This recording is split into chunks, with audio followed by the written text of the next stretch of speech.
benar, walau pahit sekalipun. Malam ini kita akan bincang-bincang semang-semang di Farasid Bahasa. Kulit keni, merah saga, cantik bunyi, indah bahasa. Dan kita selalu dengar kan, cerita tu cuma cerita kot lah. Bunyi pendek cerita. Chat, C-H-A-T. Saya ingat dulu chat. Rupanya sehat ke?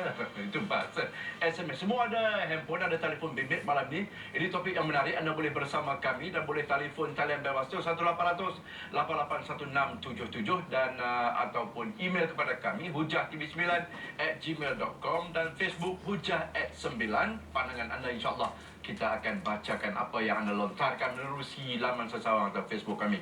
Bersama kita di studio yang bahagia Profesor Madya Dr. Sufian Husin, pensyarah Pusat Pengajian Bahasa dan Linguistik Universiti Kebangsaan Malaysia. Assalamualaikum, Prof. Waalaikumsalam. Sihat, ha? Baik. Asal aja lahir je di Alustang. Beranak di Alustang. Beranak di Alustang. Alustang lah. Alustang lah. Tapi asal Kelantan. Asal Kelantan. Ya, saya. Dan juga kita bersama dengan Daim. Oh, Daim yang hebat dengan drama bersiri ya. Apa? Juvana ataupun Zahiril Azim nama sebenarnya. Juga sempadan antara Perak dan Kedah. Boleh nak kata mana? Orang Kedah ke orang Perak? Dua-dua belah utara. Saya bapa saya Kedah, saya Perak. Baik, Zahiril seorang pelakon, juga penulis novel dan juga penggiat puisi kata orang ya. Jadi bagaimana sebagai anak muda, anda selalu sebagai pelakon juga dah tentu ada Facebook, ada Twitter dan sebagainya. Ada handphone juga. Bahasa yang digunakan tu bagaimana? Bahasa yang pendek-pendek atau bahasa panjang penuh? Apatah lagi anda ini seorang penulis novel kan? Tentu ada muka pemuisi juga kan? Sebenarnya saya sendiri pun tak gemar gunakan bahasa sebab saya kadang-kadang tak faham baca yang suku apa benda semua kan. Saya lebih suka gunakan bahasa yang penuh. Walaupun mungkin kalau SMS tu saya guna singkat tapi bahasa singkat yang kita belajar di sekolah. Maknanya contohnya yang tu jadi YG, tolong tu TLG. Yang ni apa? Yang sayang lah. Bukan. Yang mana yang benar. Jadi saya tak suka tambah-tambahkan macam ada EW.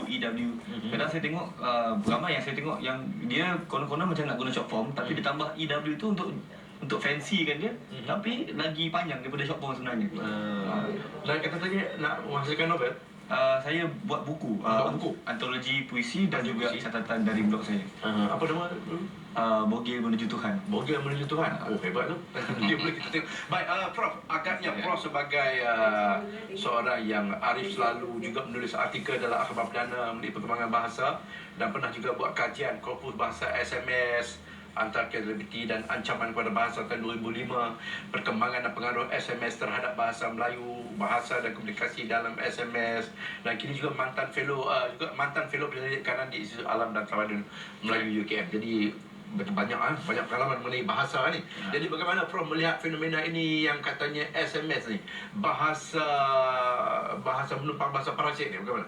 Ya, terima kasih. Terima kasih kepada TV9 kerana menjemput saya untuk beri sedikit pandangan dan juga berkongsi sedikit kajian yang telah saya jalankan sejak 5 tahun yang lalu. Pertamanya saya melihat kekhawatiran, kebimbangan, ketakutan masyarakat terhadap bahasa SMS ni satu yang wajar lah. Tidak boleh ditolak tapi nafikan. Tapi dalam meraihkan ketakutan, kebimbangan ni kita tidak perlu panik. Kerana kita perlu lihat secara lebih detail. Maksud saya tidak semua bahasa SMS tu sebenarnya merosakkan bahasa.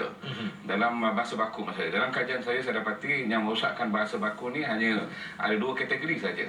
Iaitu kategori yang melampau, di mana kita mengeja perkataan hingga melebihi daripada perkataan yang sebenar. Misalnya gila ya. Gila dia eja dengan GILER. Kemudian bila dia eja perkataan I love you, ILEBIU. Jadi dia melayukan bahasa Inggeris. Ini yang dikatakan merosakkan bahasa. Tapi pada umumnya saya melihat konteks SMS ni adalah konteks komunikasi dalam komunikasi tidak formal. Bila tidak formal, kita tak boleh hukum bahawa bahasa itu salah.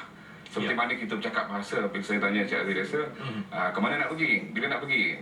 Mungkin Aziz kata, sekarang. Cik Aziz tak kata sekarang, kita kata sekarang. Jadi bila ada pelajar ataupun remaja yang tulis sekarang tu, SKUNK, jadi dia bunyinya sekarang. Ya, jadi tak betul. Jadi dalam saya pun lihat dalam TV pun ada ditulis kemana kamu? Kemana kamu sekarang? Dia kata kafir. Sebenarnya dia nak sebut kafeteria, tapi bila dieja dengan KAFER, jadi bunyi kafir, jadi bunyi tak sedap lah. Ya.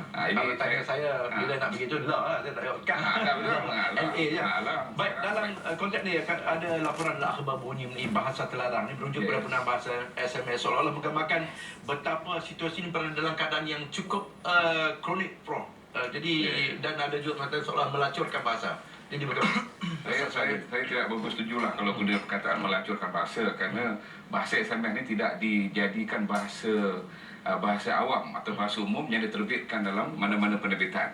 Dia hanyalah bahasa komunikasi di antara seorang dengan seorang yang lain. Kalau saya katakan saya gunakan kod, misalnya saya kata di A di ku, di nak, di pa, di gi, di ma, di kat. Jadi mungkin Saudara Aziz pun mungkin tak memahami kod itu, sedangkan kod itu dibina oleh saya dengan kawan saya misalnya berdua. Ya. Jadi super dengan dalam kod bahasa SMS ni dia ada kod yang digunakan oleh mereka. Kod ni pun dulu cukup popular Ya. Kalau dengar pun bunyi macam bahasa banjar. Ya. Baik, Larry agaknya sebagai orang muda, tidakkah dengan bahasa-bahasa sebegini anda dalam dunia anda berhubung dengan kawan-kawan kita lebih mudah, lebih cepat? Pada saya kadang-kadang sebenarnya benda tu melambatkan. Bila saya dapat kawan yang bagi SMS macam tu, saya lagi tak faham. Kadang saya tanya, saya reply lagi, apa yang kau cakap ni sebenarnya? Dia cakap lagi pada saya, alamak ini lagi lambat, apalah salahnya gunakan bahasa yang betul.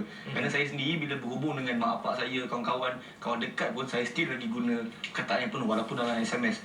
Sebab saya rasa macam saya lagi puas bila guna bahasa yang penuh. Baik, sebagai pengamat juga sebagai pelakon, bagaimana Zahri melihat ni perkembangan yang isu yang besar-besarkan dalam akhbar baru-baru ini? Saya ada yang jawab periksa pun tulis menggunakan bahasa SMS, buat karangan dan sebagainya. Apa pandangan anda? Saya rasa benda tu tak sepatutnya berlaku pada kita orang muda. Sebab saya rasa kalau sebagai orang muda lah, kita ni yang pelapis untuk menjaga bahasa ni kan. Kalau bukan kita ni, siapa lagi dah kali nak tunggu bawah kita lagi kan. Kita ni yang ada ni, dan saya fikir saya ni seorang seni yang patut sebagai cermin ataupun wakil daripada masyarakat, terutamanya orang muda. Saya rasa saya patut menjaga dan promotkan bahasa-bahasa yang penuh pada orang muda ni. Itu dia Zahiril Azim, hanya nakal dalam Juvana dia Daim. Bagus ni. Baik, kita akan bertanya Prof banyak nanti. Jangan kemana-mana, teruskan bersama kami Parasit Bahasa Hujah.